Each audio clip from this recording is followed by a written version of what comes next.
All right. This is Sam Chillingworth. I'm the sales director at Title Guarantee, welcoming everyone who's coming in on the call today. Thank you so much for being here on this beautiful Monday morning.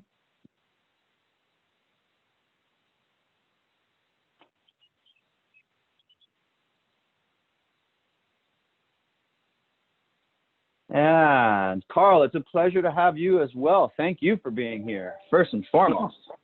Well, thank you. Yeah, so we'll just give everyone just another minute or two to come on in, and then we'll get started. Sounds great.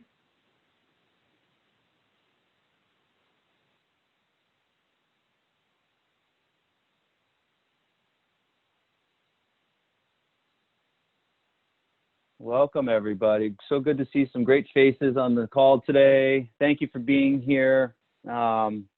In respect for everyone's time, it looks like we got a pretty good amount of people that are on at this point, so we'll get started. So thank you, everyone, for being here. As you know, over the last 4 months, Title Guarantee has been providing our clients with educational opportunities aimed to help your business thrive, first and foremost. We've helped you prospect for new business. We've helped you build exceptional brands on social media. We've shared new innovations such as drive-up signing experience, virtual notaries to streamline your processes. We've had trainings on 1031 exchanges. We've provided marketing tips and so many other things. And so if you missed any of these opportunities so far, please reach out to one of your account managers for further information, or they can provide you video replays. They can take a look at your social media account and give you an audit of the things that you're doing to help get you in the game in a bigger and better way. But today is really a real important topic to all of us, because today is about your particular safety. And your particular safety is taught by no one better than Carl Carter, who we have on the call today. And if you haven't had the pleasure of meeting Carl, he's a realtor and the founder of the Beverly Carter Foundation, a nonprofit dedicated to improving agent safety.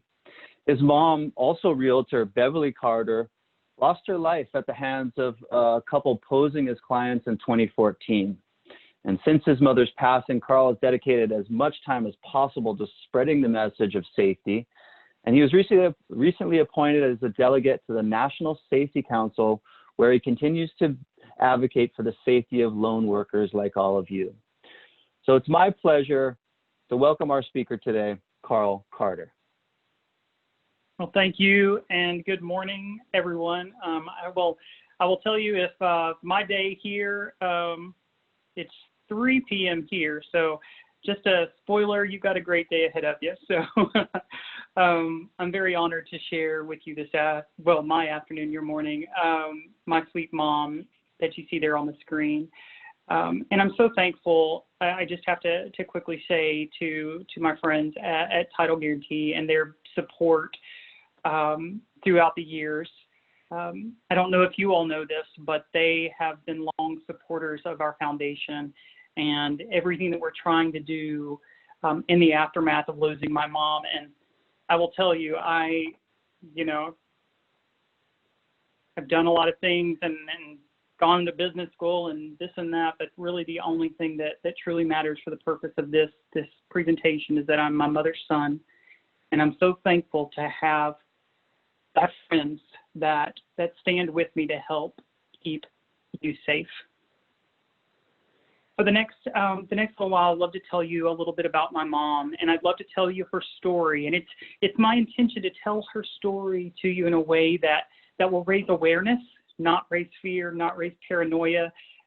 These times that we're living in, we need no more fear and no more paranoia. This is all about empowering you and equipping you with knowledge to help you make smarter, more efficient decisions as you conduct your business. A little bit about my sweet mom. You can see her there on the screen. At the time she was taken from us, she had been married to my dad for almost 34 years. Seen there, that's my mom's 50th birthday party, and she was 50 when she was taken from us.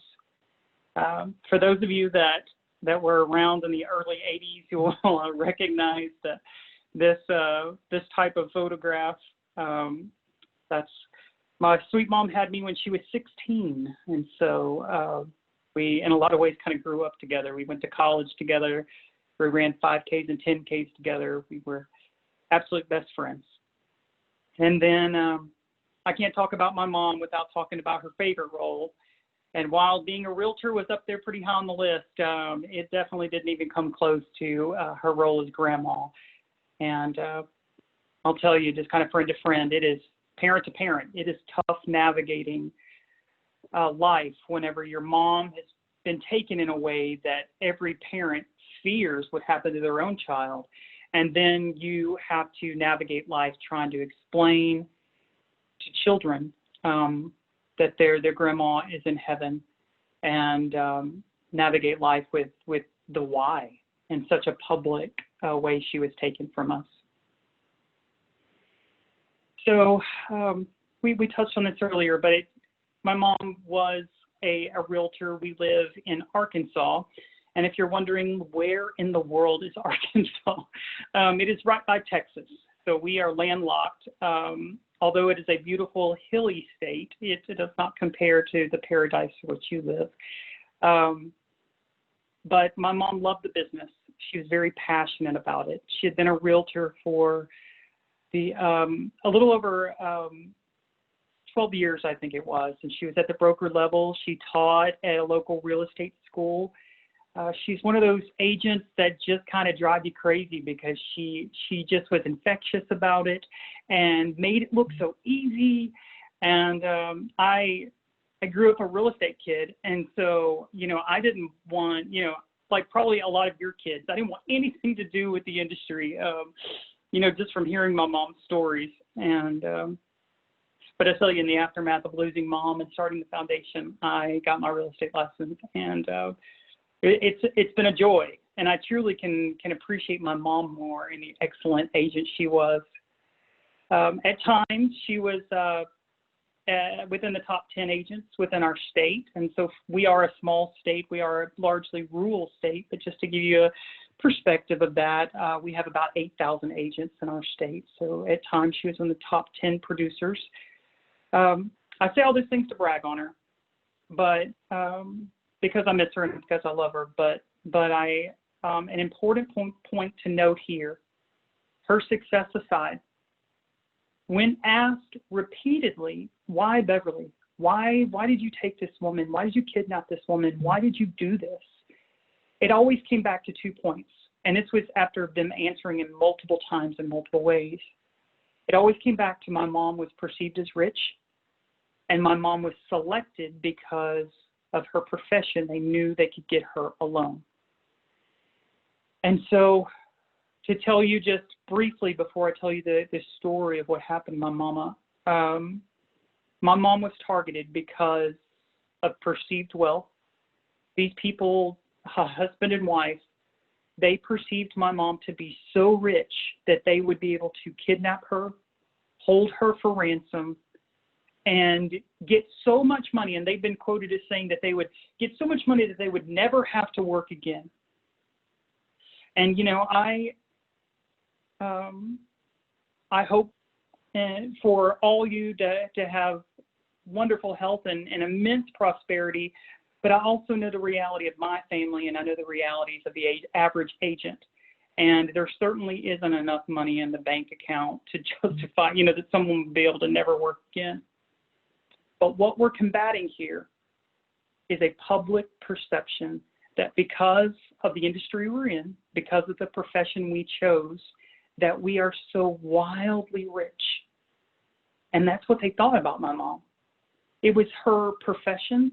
It was her headshots, her marketing. And then I need to tell you about 3 things, because if you've sat through a safety presentation before, you know that the safety the presenters will tell you, well, do everything you can to research new clients, search their name on Google, see if you can find a Facebook account, just so you can learn about, do they have any kind of weird tics, or are there things, are they a real person? Do they seem a little unhinged? And then lastly, something that we do all the time here is that as we're conducting our business, I'm going to county records all the time, and, seeing the history of property and a parcel, and it's really eerie to know that my sweet mom, these bad guys, they did just those things I to don't know her. how do I get somebody wanted to ask me questions. I take it. Sorry about that, guys. So the bad guys had taken my mom after seeing her marketing. We know that evidence was found on their laptop when it was confiscated from their home that they had done a number of internet searches. They had done just like we're taught to do when we're working with new clients. That is, they had gone to Google, they had gone to my mom's Facebook and dug around in it. And they had also gone to property records, county property records, to see where my mom lived and to find out the property value of the home my mom lived in. And so it's a very different thing, right? It goes from these being tools to help us to being eerie, knowing the same thing could be done to us, right? And so I wanted to put that out there because my mom was not wildly rich. And what made her a target, sadly, really make all of us a target. And that's why we have to be aware and we have to keep safety at the forefront. For those of you that have never been to Arkansas or never been kind of to Middle America, this is a little snippet of the area where we live, and this is the home where my mom was taken from me. This is the appointment that the bad guy set and lured her to this property. But before I tell you about that appointment, I want to tell you about the activities that led up to this appointment. And I would, if you would, with me, just put yourself in this position and think about, you get a phone call this afternoon, and the story is that someone is relocating to Hawaii for work. They're living in a temporary, renting situation right now. They really want to buy a property as soon as possible. They don't want to be in this rental for, very long. They're cash buyers. You talk on the phone to both the husband and the wife. Not only do you talk to them on the phone, but you're texting back and forth with them, and they begin to email you as well and so then you begin this dialogue further of who they are, the types of properties they're interested in, what their price range is. And so all of this activity takes place between a week to 2 weeks, where it's this back and forth of trying to find properties that they might be interested in viewing. And that's how it was with my mom. But they were having trouble finding properties that were a good fit. The inventory was low for what this couple was looking for. And so my mom did like all of us do, that when we're attempting to provide great service to our clients. My mom began to talk about this couple and their needs within her brokerage.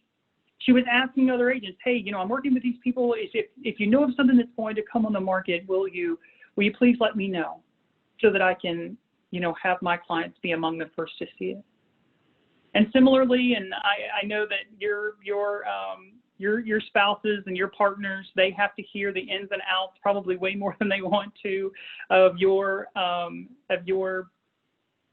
transactions.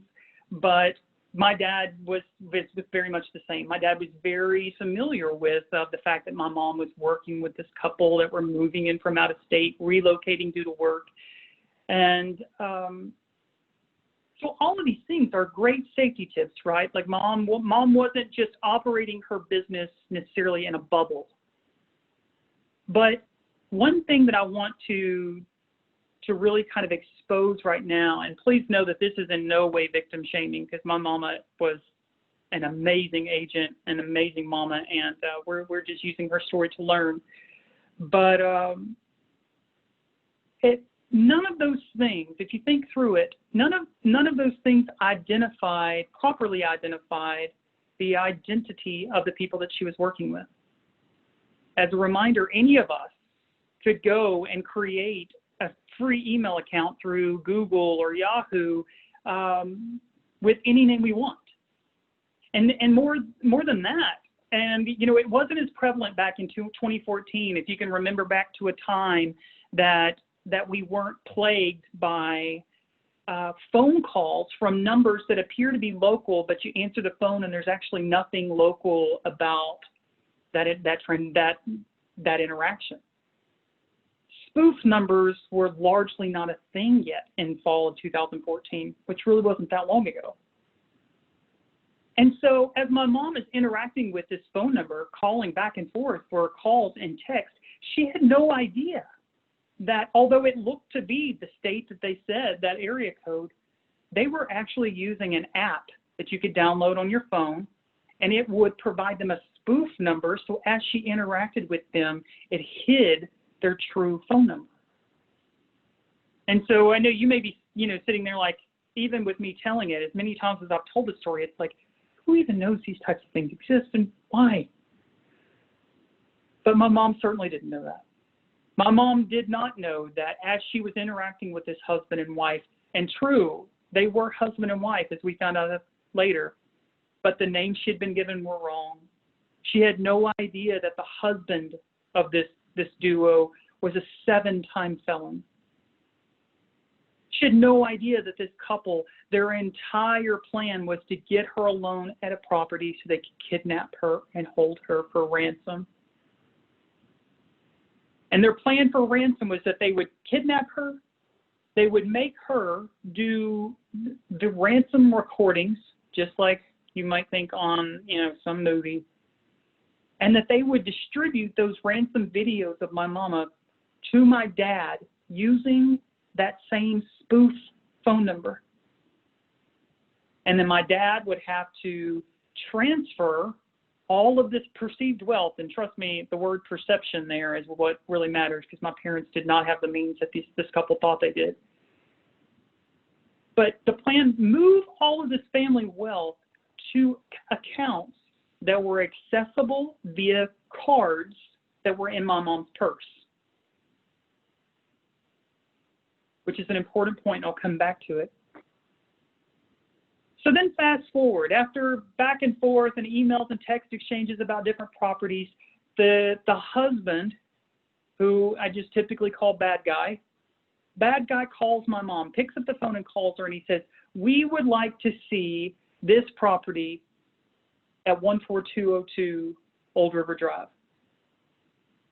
This is just outside the capital of Arkansas, and a sleepy little town. And I know I'll sound like every crime show that has ever been produced, where you hear victims say that it was a quiet neighborhood, people left their doors unlocked, everyone knew everyone, but truly that was the case. I mean, it's hard to tell, but if you look to the left of this house here, you can see that this is lakefront property. These homes sit on half-acre lots. Just 3 doors down from this property was where my mom's church, a pastor of her church lived. And even my mom, this is actually the community that she even lived in. My parents lived on the same lake. So you can imagine, not only are you working with a husband and wife, but they have now inquired about a property that is in your community. And quite frankly, it's really convenient to show. But my mom, 2 things happened in that phone call. Mom knew that despite this pretty picture of this house on the exterior, my mom knew, because this house was in her community, that this house on the inside had some major issues. This was a foreclosed property, had been sitting vacant for years. There have been issues of squatters getting in there. There have been some, unsavory characters got in there and ripped out anything of value, from fixtures down to the copper wiring. So my mom knew right off, this property is not going to be a good fit for a couple that really wants to get into a property quickly. So take what my mom knew and probably throw in her intuition. So she gets a call, and it's the husband, and he wants to see this property. And so whether it was those 2 things in tandem or what, but we know that my mom must have sensed something wrong because she did something uncharacteristic of her, and quite frankly, she made up something. And I hope that you'll consider this if ever you don't feel yourself empowered, or at least your words fail you for getting out of a situation. And so what my mom did is she said in that phone call, she said, "I am so sorry, but company policy prohibits me from showing property alone in a rural area." We know my mom said this to the bad guy because he later admitted that during the interrogation process that it had indeed happened, where my mom made up this company policy, which is a great policy to have, right? And certainly a good excuse.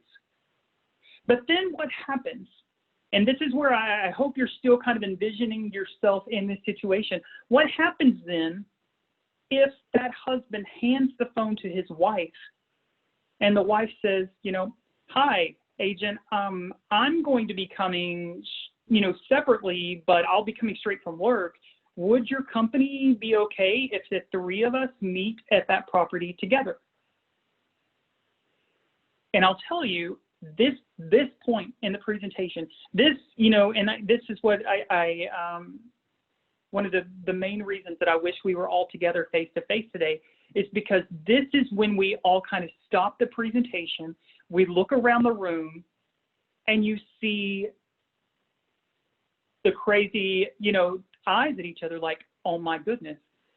When the wife got on the phone, I would have most people agree, they would have said, "This is a safe situation. I don't have anything to worry about. Let's meet." Absolutely. Agents tell me all the time, I do this weekly because I don't associate scary situations, violent crimes, or possibilities, of incidents being associated with females. And so my sweet mom did like many, many, many of us would have. She said, "Well, if it's the three of us, there won't be a problem with that at all. Let's set the appointment for 6 p.m. because this is late September and it starts getting dark. The days are shorter.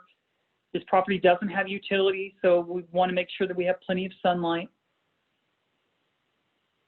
And so fast forward to that day.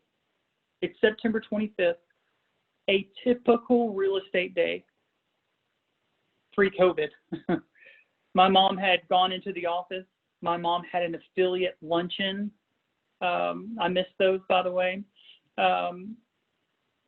And at that affiliate luncheon, they had kind of a theme, and they had a game, and my mom won $50 in a raffle. And so if you remember kind of pre-COVID, what we were doing is that we'd leave these affiliate luncheons or realtor open houses or whatever it may be, and we check in with our spouse or our loved ones, and we say, "Hey, this is what the rest of my day looks like." And so my mom told my dad that she would be showing this house. My dad also knew about this house because, of course, they lived right around the lake from it. She said, "I'm going to show this house to that couple that's in from out of state, and then I will take the $50 I won today at lunch, and I'll pick up dinner for us, and I will see you at home." And for so many reasons, probably the main reason why I have this presented to you on the screen the way it is today is because we have this exterior shot of a beautiful home. We've seen those of us in the business a while. We've seen a lot of these. We've seen the street address, and we've seen these overview descriptions. And I do that because, I used to say it was just another appointment, and I've flipped that to say, to a different way of thinking, and that is, out of the thousands of homes my mom had shown through the years, all it took was one. All it took was one showing. My mom got to this property early. My mom, from the driveway of this property, made a number of, she made a number of phone calls related to work.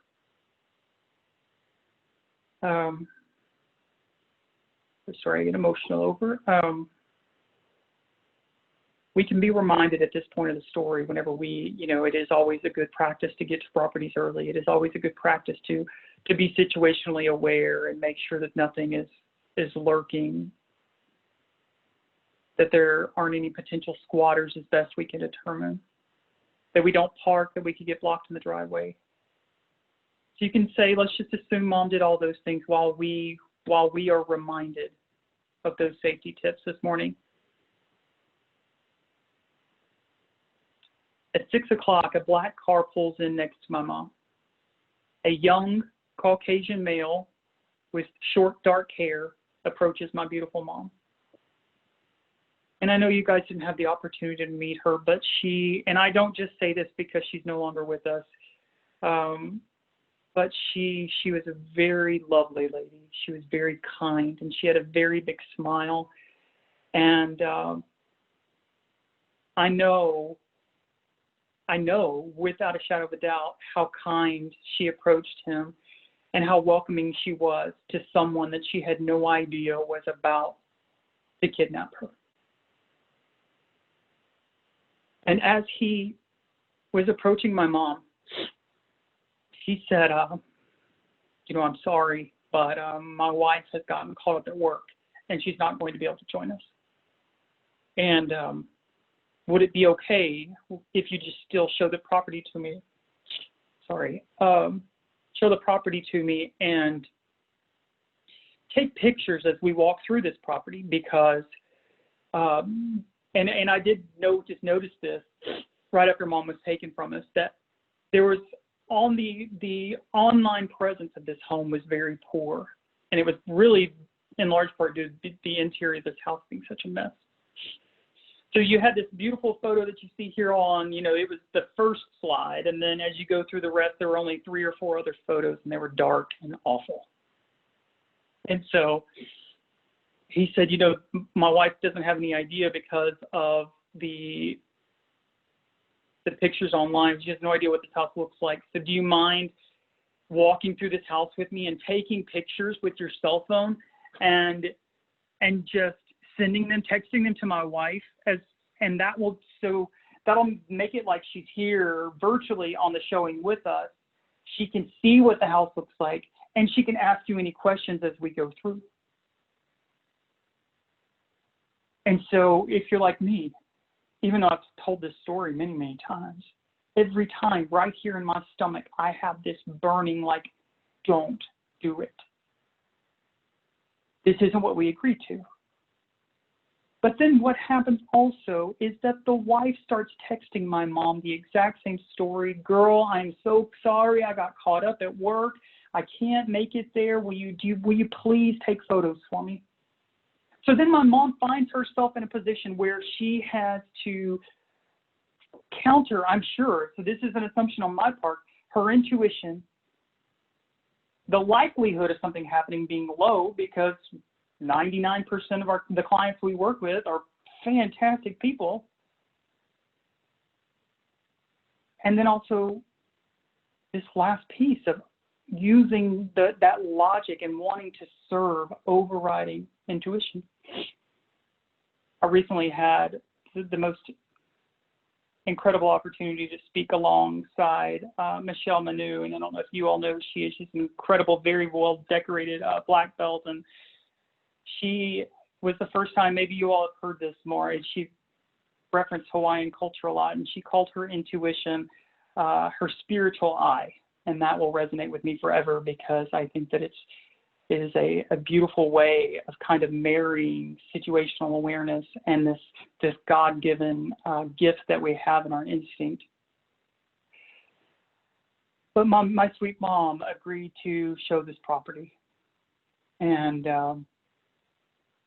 she did go to the property, and she was taking pictures, and she was texting it to the wife, and the wife was interacting with my mom. And it's really one of the only smart things that the bad people did, because not only did it keep my mom in the showing and get my mom to tour the home, but it also, as my mom toured the home, taking the photos, replying to the text, it kept my mom distracted from what the husband was going to do.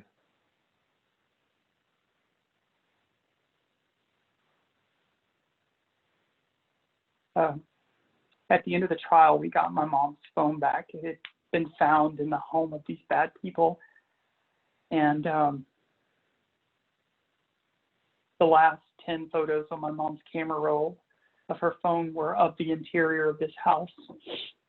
And this photo, you've probably been wondering this whole time that I've been talking why I have this awkward photo here on the screen. And this photo was it truly represents the last moment of my mom's freedom. This is the last photo on her camera roll.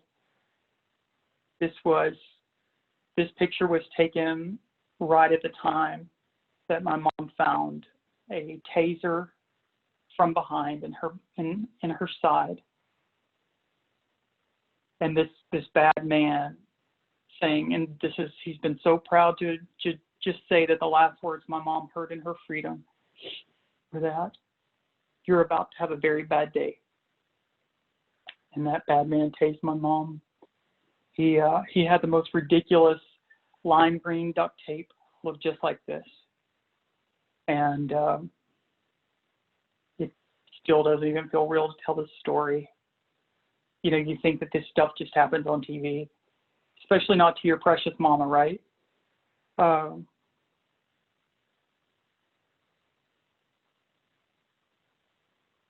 That guy taped around my mom's head over her eyes and around her head over her mouth. He taped her hands behind her back together, and he taped her ankles together. He then went outside and got in his car, and he turned it around and backed it up to the front of this house, and the front door is back behind this big bush that you see on the screen. Here's an important point, and I hope that you will share this over dinner with your families tonight.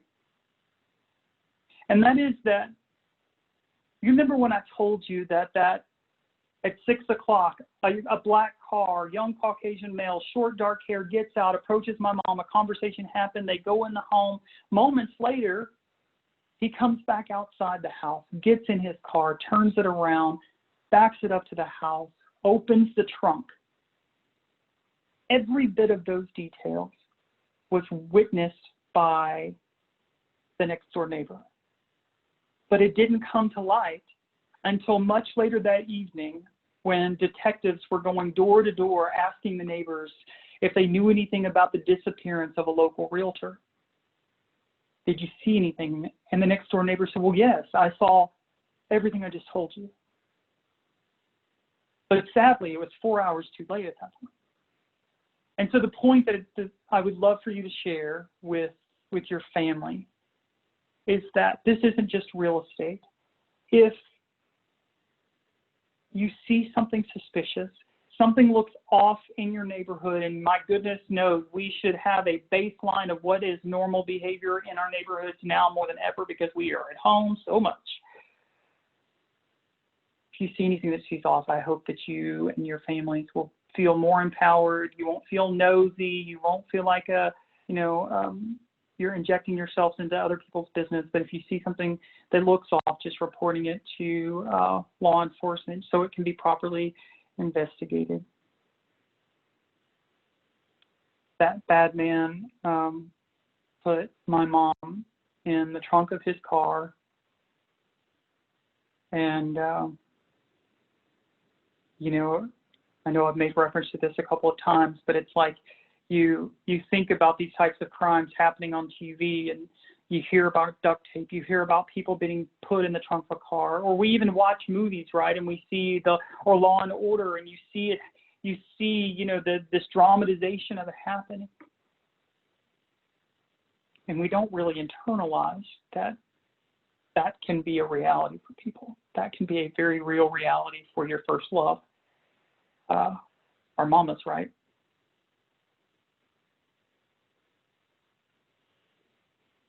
I know that you all know because of my mom's life was ended by these bad people. But, in his haste to tase her and tape her and put her in the trunk of this car, and, before he closed the lid on the trunk of this car, he pulled out his cell phone and he took a picture of my mom in the trunk of that car and sent it to his wife. And we can only guess that he did that just because he was just trying to show her that their plan of kidnapping this rich realtor was in play. But I tell you, as he did that horrific thing, and then took a photo to document it.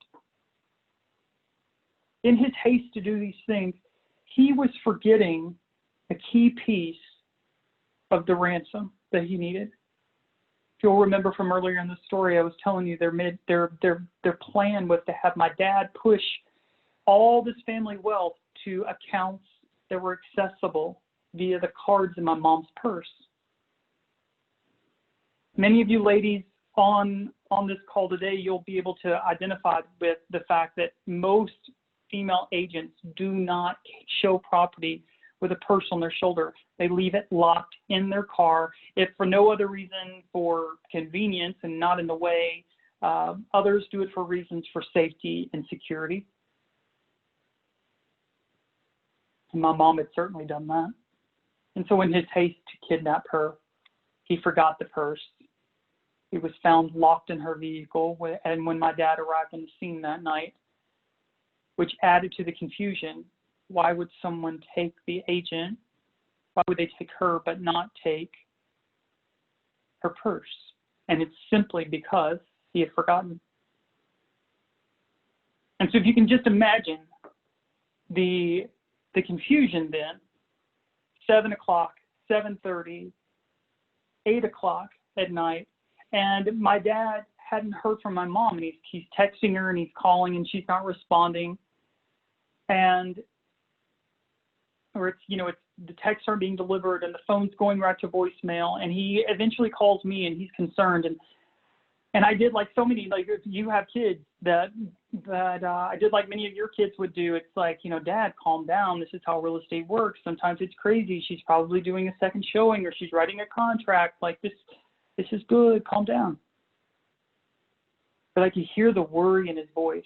And he told me that she would be showing that property around the lake. And I said, well, Dad, go check it out. And I'll go. My home is close to my mom's real estate office. And so I said, I'll go to that office and you go to that home and, we'll see where she is and this will be done.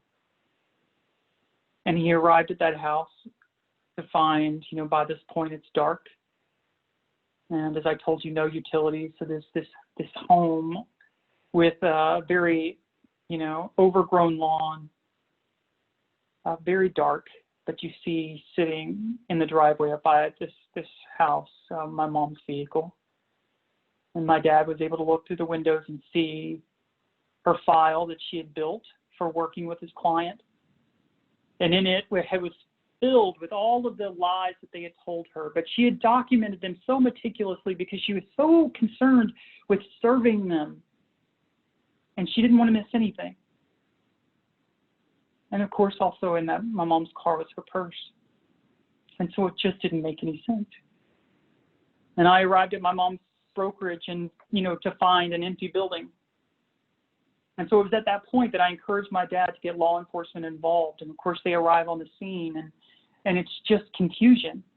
If you can imagine, real estate and ins and outs, and quite frankly, your family knows about it too, because you talk about it a lot, whether you realize it or not. I guarantee you do. And so we're out there at this home and we're trying to brainstorm scenarios that made Mom okay, that brainstorm scenarios that justified why she would leave her car and her purse and her client file.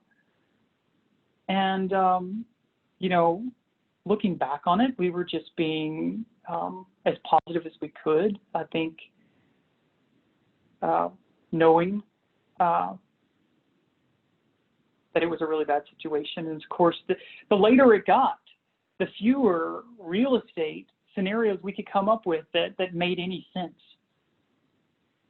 And so, as the night got later and the temperature dropped, and more, it seemed like my mom was in real danger. Suddenly, I remember my dad was sitting off in his truck, and he was, many yards away from where I was at one point, and he begins to get, as you can see on your screen here, he begins to get text messages from my mom, or so he believed it was my mom. It was from my mom's phone. You'll remember it was on Thursday at 6 p.m. So this is 6 hours and 21 minutes later, my dad begins getting texts from my mom. And we were, I mean, you talk about a peaceful, quiet, there's just no noise, no city noise of this small community at midnight. The only activity that there is occurring at all is just our family talking and praying, and blue lights kind of illuminating the neighborhood. And then imagine suddenly we start getting texts from mom, and it appears that she's okay. And so there begins this flurry of noise and activity and excitement that this has all been a big misunderstanding. And I will tell you, for a moment, just a couple of minutes, I was actually kind of embarrassed, because it was like, whoa, Mom, you've got some explaining to do. We've got so many cops out here now. And then that third text came in that you see there on the bottom of the screen. And back to the point of you not knowing my mom. My mom's favorite drink was chocolate milk, and her favorite food was chocolate cake. She was not a drinker. And so we knew, and of course, if she were to ever, she would be right there with my dad. So we knew when that third text came in that someone had my mom, someone had her phone, and they were pretending to be her to throw us off. So then our family quickly shifted from being real estate experts, in air quotes, trying to find that scenario, to then trying to become these, in the mind of a criminal, to try to engage him into, believing that we were buying, that this is her. And it's positions that, of course, no family should ever have to be. This is what an absolute eternity looks like. This is the timeline that my mom was missing. Out, on that picture on the right, out by where my mom and dad lived, there was a lot of farmland. And so you see these are soybean fields. We grow a lot of soybean and rice in Arkansas.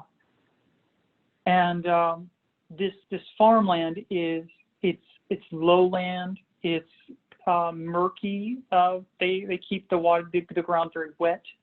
And I'm telling you all these things for a very specific reason, and that is that that it was during this time, the worst time in my life, that I fell in love with the agents in the real estate industry. It was during this time that I got to see the best of who we are. We see our wonderful community of realtors come together in times of wildfires or hurricanes or tropical storms or missing people. But our family was a benefactor of your love and your support. And if any of you were in the business when this happened, my mom, I'm sure you thought about her, and I thank you for that. Here locally, there were agents. It was agents that filled these fields, trying to find any evidence of my mom, not knowing if as they step over, rodents and snakes, it's just an awful place. You just don't want to do it. And especially, beautiful, well-dressed real estate agents. We're all good-looking people, right? And so you can just imagine them all out looking for my mom, probably scared to death that they would be the one that would find her. Anyway, I just thank you for letting me say that, because this slide, as awful as that time was, is really always representative of my family's love for the real estate community. You'll notice that this does have an end date. On Tuesday, September 30th, in the very, very early morning hours, my mom's body was found.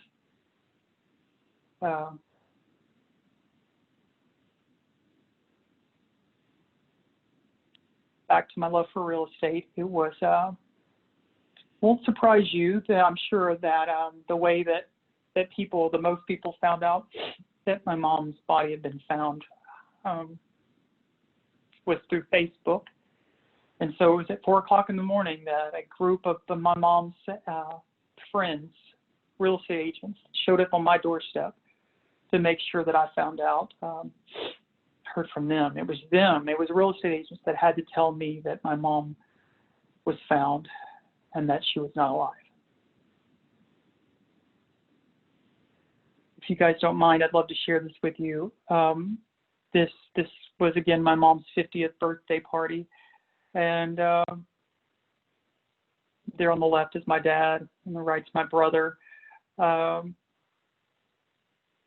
words that my mom spoke, you know, after she was taken, she was from that home, she was made to do a ransom recording.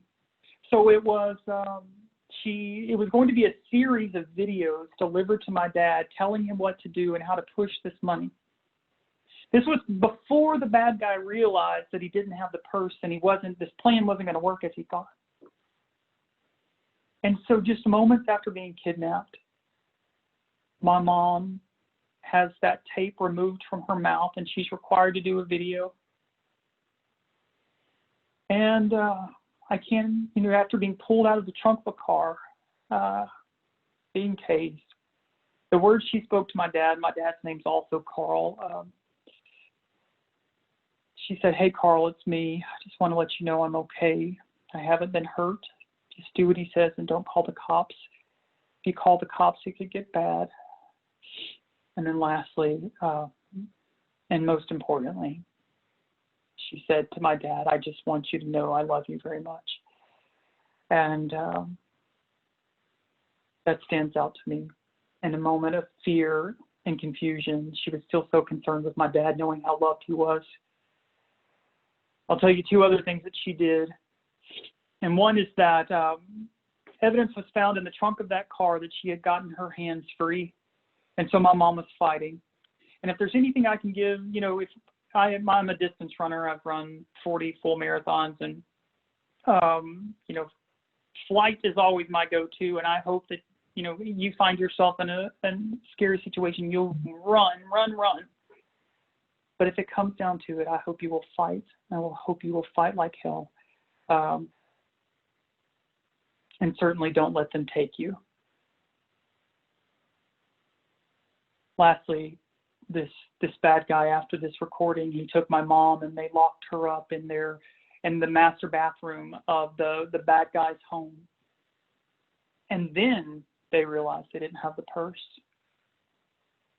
And so all that while that we had been sitting out there at that property, we had no idea that what actually triggered that text message to us was actually the bad guy realizing he didn't have the purse, leaving his wife to guard my mom with a firearm so that she wouldn't get away.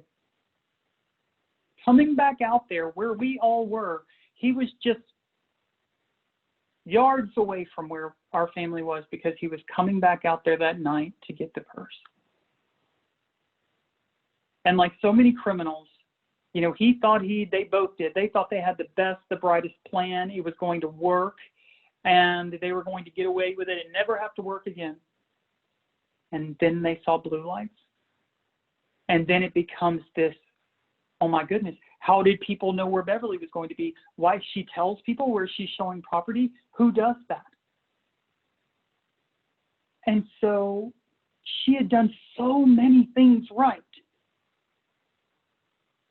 Just missing that initial piece, that front piece that I hope that we'll all take away from today is in a very respectful, consistent way of stripping people of their anonymity. You have a right to know who you're working with. You have a right to know. We should know. We should not be walking complete strangers through people's property. This is after his freak out, after pretending to be my mom.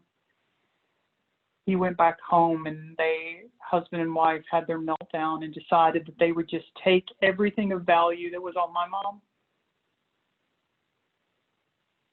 They took that $50 that was in her pocket. They took my mom's wedding band, and she was wearing some other jewelry. They even, gosh, I'm sorry.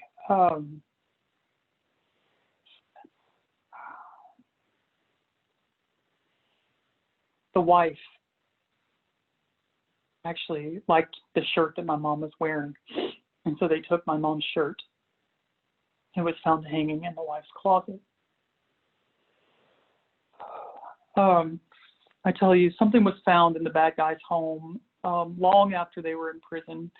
New tenants were living there and found I'll spare you that hilarious story. If I ever when I get to Hawaii next April, I want to see you in person, and I'll tell you the kind of funny part of this story. We'll do it over a glass of wine, but found in the bad guy's home, broken and discarded. You can see here, this is my mom's realtor name badge. This is the badge that my mom was wearing that day when she was showing property. It's a harsh reminder that I carry with me every day, but it is a reminder that they saw her as an opportunity to get rich.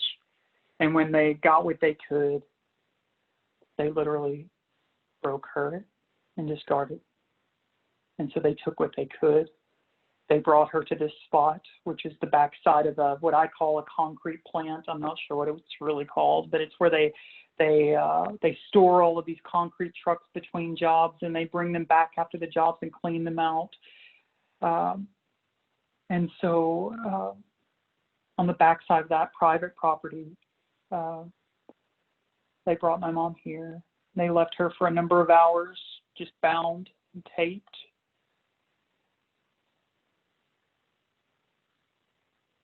I'm so sorry.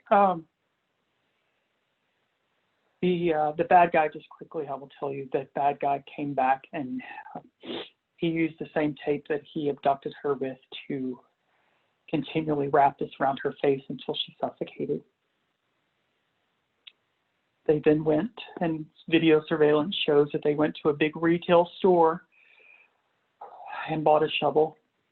And they came back to the spot, and they dug a shallow grave and buried my mom. And thanks to some amazing detective work, and if I had more time, I would talk you through all of it, but amazing detective work led 26 men and women that were on my mom's case to her body. And then another team of prosecutors went after these very bad people. And the wife is currently, they're both in prison. The wife took a plea deal. So in exchange for her truthful testimony against her husband, she is currently serving 30 years with the possibility of parole in 21 years. And I think that's about 18 years from now. She most recently did she's going through the clemency process, where you try to get the governor to let you off. And so again, back to my love for real estate, a couple of hundred real estate agents wrote letters, and I mailed them all in to protest that clemency. So I don't think that will happen. So she'll be in prison for another 18 years at least. And then her husband got 2 life sentences without the possibility of parole for kidnapping and for capital murder. I've been back to the courtroom many times with him. He is a professional criminal. He knows how to play the system. So he sued the interrogators for being too rough. He sued the prison guards for being too rough multiple times. He most recently, he appealed my mom's decision to the Arkansas Supreme Court, and then most recently, from within prison, who knew you could do this? Your tax dollars hard at work. He identified African American federal judges across the United States, and he has been mailing them letters, also from within prison, threatening their life. And he's doing that in hopes to get moved to a big fancy prison so he can get out of the prison in Arkansas that he's in. So I think these things go away and they just keep lingering. But I'm thankful that they can't hurt anyone else. Not physically, anyway. just to recap, I know we're coming up on the hour, but I just want to recap what I've kind of talked through, because it's more than a story. This is about you. We have to remember that bad guys fit no definable profile. Whatever our history, whatever biases we bring to the table, all of our clients need to be treated the same. And we need and treating all of our clients the same also really can help keep us safe too. Insisting upon an in-person pre-showing buyer consultation in a public place. I tell you, in this COVID environment, it's really easy to jump on. You could do a virtual consultation. I know we're getting more and more familiar with these virtual platforms. It's a great opportunity. You can get on there, and you could even record it. Just make sure if you do any recording that you disclose it. Obtain ID and share it. It's one thing to have all these great things, but if no one else can get to it, then it's not going to be as beneficial, right? Use the internet to research new clients. Share your itinerary, your location. I pray that you have someone in your life that you can automatically share your location on your phone at all times, and then. And if you're not comfortable doing that, then if you have an Apple or an Android, turn on that Find My Phone feature and give your Android or your Apple ID and password to someone you love, someone you trust. And that way, if something were to ever happen to your phone, they could at least track your phone. But they were just kind of these types of things we can think through. Of course, trust that spiritual eye that I referenced earlier. Keep your back to the door. We know that from my mom's story. She was surprised. She was taken by surprise. As